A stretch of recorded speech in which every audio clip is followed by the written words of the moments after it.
जानते हैं कपड़े कैसे बनते हैं। आपके मन भी उठता ही होगा सवाल, तो ये जानिए फैब्रिक इंडस्ट्री से जुड़े कुछ सवाल। सिडनी की रहने वाली 5 वर्षीय शस्किया सवाल करती हैं कपड़े कैसे बनाए जाते हैं। यह शानदार सवाल कपड़े से लेकर पर्दे, तौलियों से लेकर चादरों तक हमारे दैनिक जीवन में हर जगह कपड़ों का इस्तेमाल होता है। आप अक्सर लोगों ने टेक्सटाइल कहते हुए सुना होगा।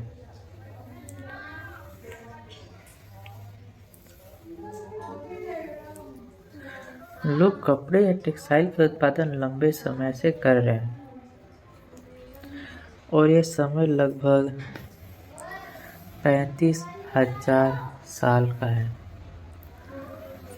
सबसे पहले समझते हैं कपड़े क्या है। शब्दकोश कहता है कपड़े वो हैं जिन्हें रेशों से गूंथ कर या बुन कर बनाया जाता है।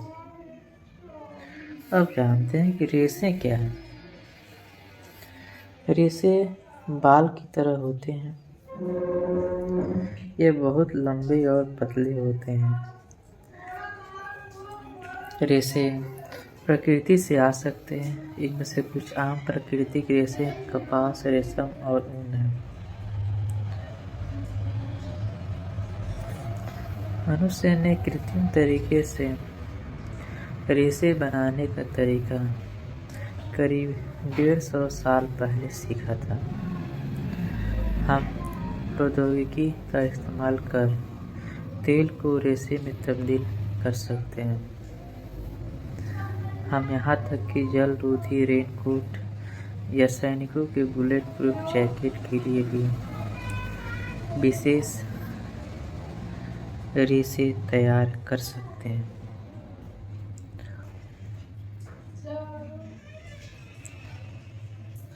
लेकिन कैसे?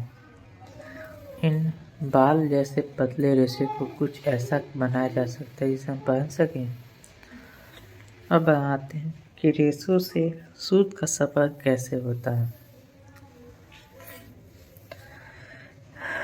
सबसे पहले हमें रेशों को एक साथ कर लंबा मजबूत सूत बनाने की जरूरत होती है। यह बहुत ही कुशलता का कार्य है क्योंकि रेशे अपेक्षाकृत छोटे होते हैं, खास तौर पर प्राकृतिक रेशे। कपास के रेशे आमतौर पर 3 सेंटीमीटर लंबे होते हैं, जो पेपर क्लिप से भी छोटा है। ऊन के रेशे भैंस से आमतौर पर 7.5 सेंटीमीटर बाल होने पर काटे जाते हैं और यह लंबाई करीब एक क्रेयॉन के बराबर है, जैसे रंग पेंटिंग करने वाला। हम इन छोटे रेशे को एक साथ गूंथ कर लंबा सूत बनाते हैं।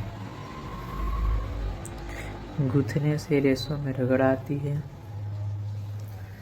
और वे दूसरे से कसते चले जाते हैं और इस प्रक्रिया को हम कहते हैं सूत काटना। फिर होती है सूत कताई। सूत कताई के पहले चरण में रेशों का गुच्छा लेना होता है और फिर उन्हें सीधा करना होता है, जैसे हम बाल में कंघी करते हैं या संभवतः आप दाढ़ी में कंघी करते हैं। जब हम उन्हें एक परत में सीधा कर लेते हैं तब उसे बियर्ड कहते हैं। अगले चरण में हम इस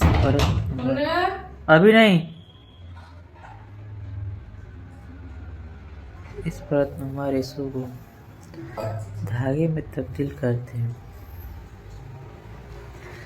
यह पतले से और पतला होता जाता है। इसके बाद हम इन्हें धागे के तौर पर ऐंठते हैं।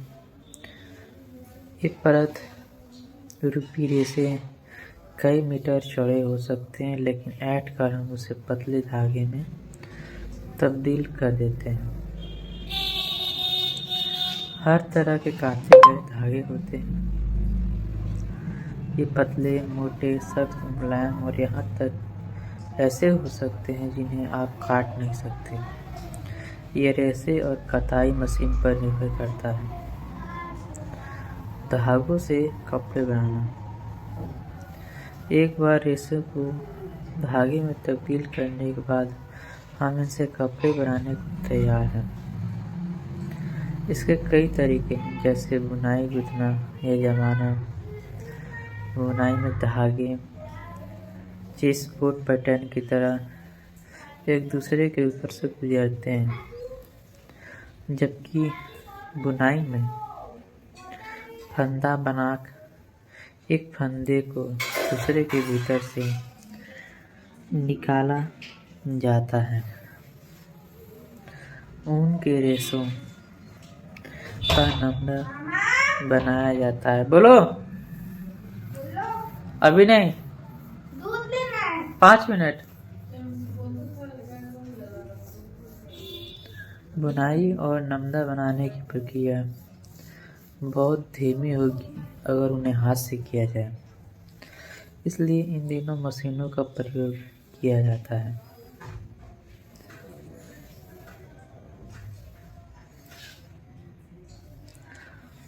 अब इसके आगे जानते हैं।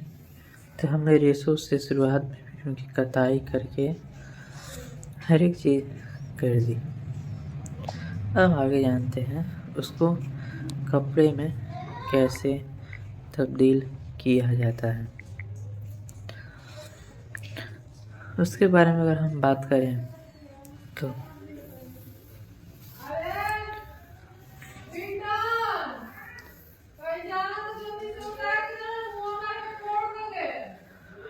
कपड़ों को तैयार करने के लिए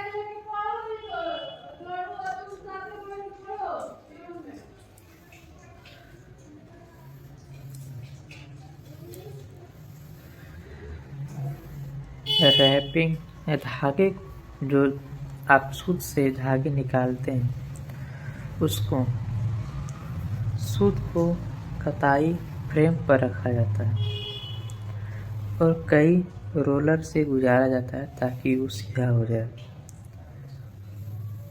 और धागे को पहले साथ उससे पहले धागे को घुमा करके उसको फ्रेम बना दिया जाता है। फिर सूत बना करके फ्रेम पर रख दिया जाता है और उसे कई रील से रोलर से गुजारा जाता है।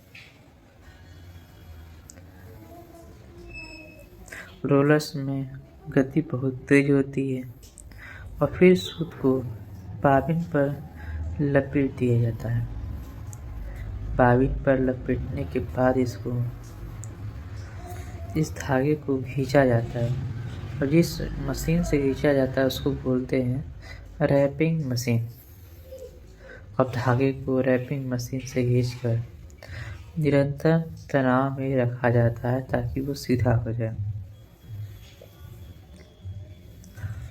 अब रैपिंग बीम से फिर अब धागे को अलग किया जाएगा। अब रैपिंग बीम से अलग किए गए धागे का आकार निर्धारित किया जाता है और फिर उसे सुखाया जाता है।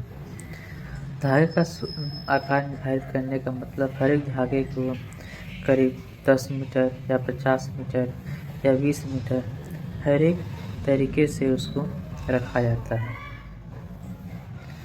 फिर सभी धागे को एक साथ जोड़ करके आखिरकार में उसे कपड़ा बनाया जाता है। सीधे सैंपल में बात करते इसको बोलते हैं बुनाई। बुनाई प्रक्रिया वो जिसका उपयोग धागे को कपड़े में बदलने के लिए किया जाता है। यह प्रक्रिया रैपिंग से शुरू होती है। धागे को रैपिंग को मशीन के बाद